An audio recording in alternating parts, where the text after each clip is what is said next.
नमस्कार दोस्तों, मैं डॉक्टर बीके चौरसिया स्वागत करता हूं बीके आरोग्य में। क्या किडनी रीजनरेट हो सकती है? क्या क्रिएटिनिन बैक हो सकता है?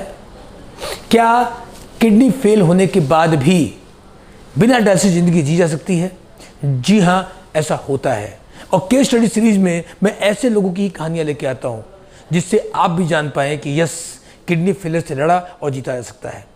आज मैं बात करूंगा अजय कुमार यादव जी, 53 साल एज के, जमशेदपुर के निवासी। किडनी की दिक्कत हुई, क्रिएटिनिन बढ़ता चला गया, बेस्ट इलाज लिया, बेस्ट ट्रीटमेंट कराया और कई सारे आयुर्वेद और बहुत सारे और संस्थानों में भी गए, लेकिन क्रिएटिनिन बढ़ता चला गया और आखिरकार क्रिएटिनिन 11 पहुंच गया। पेशेंट किसी भी हाल में डायलिसिस कराना नहीं चाहते थे। उन्होंने पता किया, किसी के रेफरेंस से उन्हें बीके आरोग्य को पता चला और हमारे वो मुख्य केंद्र पर आए। हमारे लिए भी चैलेंज था क्योंकि पूरी तरह से हारा और निराश हुआ आदमी, 53 साल की एज और 11 क्रिएटिनिन, 10 क्रिएटिनिन तक तो हम कॉन्फिडेंट होते हैं, आराम से क्रिएटिनिन को रोक के हम बैक कर पाते हैं अपने खास AKRT यानी कि अल्टरनेटिव किडनी रीजनरेशन थेरेपी के द्वारा।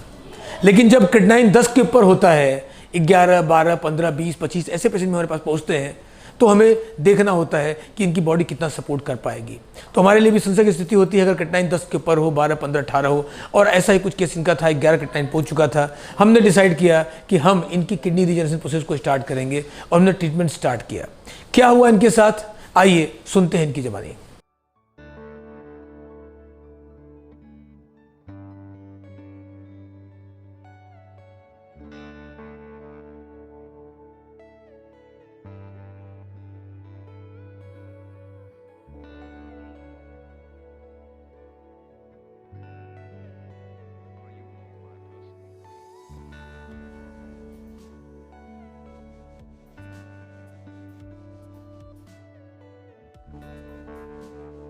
नाम अजय कुमार यादव, होटल नंबर 190 2 छोटा गोल housing colony, Jamshedpur, Jharkhand, state Jharkhand, जिला पूर्वी सिंहभूम का रहने वाला।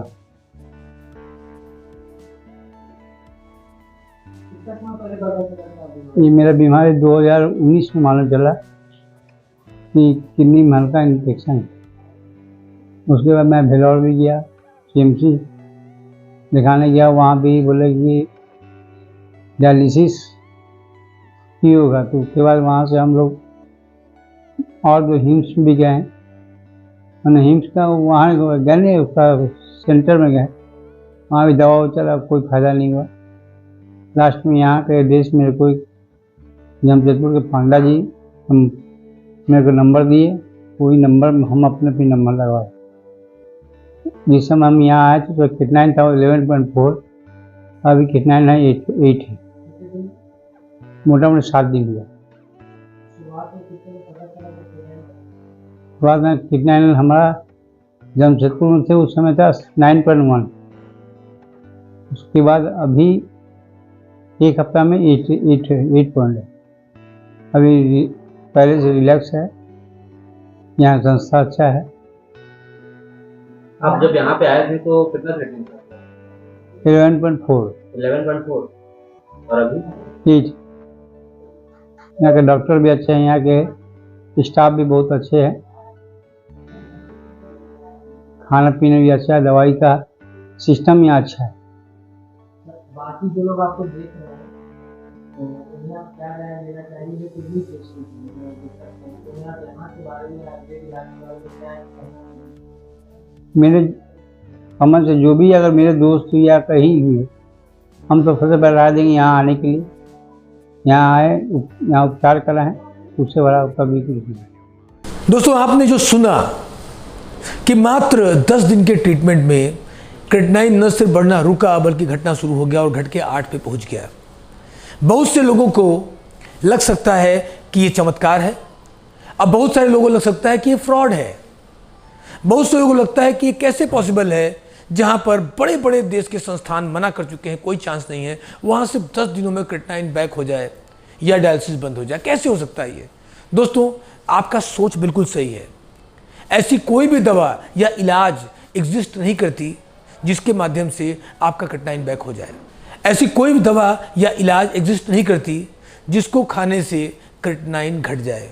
कोई दवाई क्रिएटिनाइन नहीं घटा सकती, वो चाहे आयुर्वेद की हो, होम्योपैथ की हो या किसी और पैथी की हो।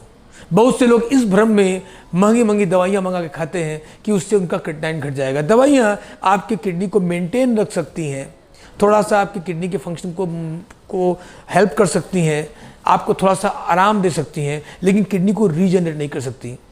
और क्रिएटिनाइन घटाने के दो ही तरीके हैं, डायलिसिस कराओ या आपकी किडनी खुद फिल्टर करे। और किडनी फिल्टर कब करेगी? जब क्रिएटिनाइन घटेगा। और ये कब घटेगा? जब हम किडनी को रीजनरेट करेंगे, किडनी रीजनरेशन प्रोसेस के द्वारा, जो हमने किया इन पेशेंट के साथ में। 11 क्रिएटिनाइन के बाद हम किसी दवा से इनको मेंटेन नहीं कर सकते थे, इसलिए हमने इनका AKRT यानी alternative kidney regeneration therapy start किया।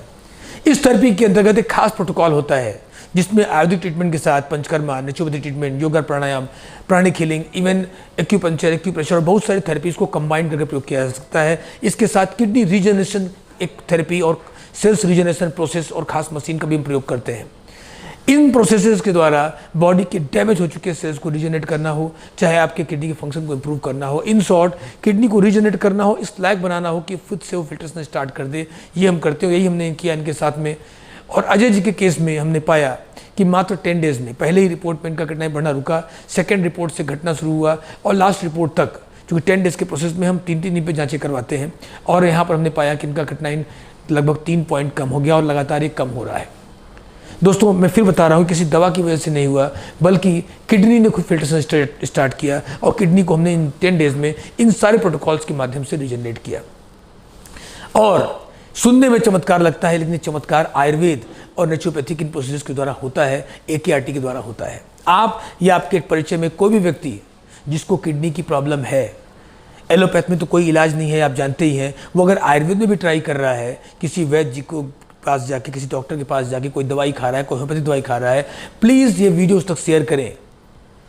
आपकी एक शेयर किसी की ज़िंदगी बचा सकती है, किसी के पैसे समय बचा सकती है।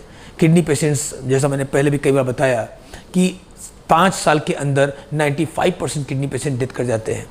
तो देरी भी आपको मौत की ओर ले जाती है। तो कृपया देर न करें, आप उन्हें सही सलाह दें, इस वीडियो को अधिक से अधिक लोगों तक पहुँचाएँ ताकि किडनी के पेशेंट्स सही इलाज पाएँ, किडनी रीजनरेट कर पाएँ और एक नॉर्मल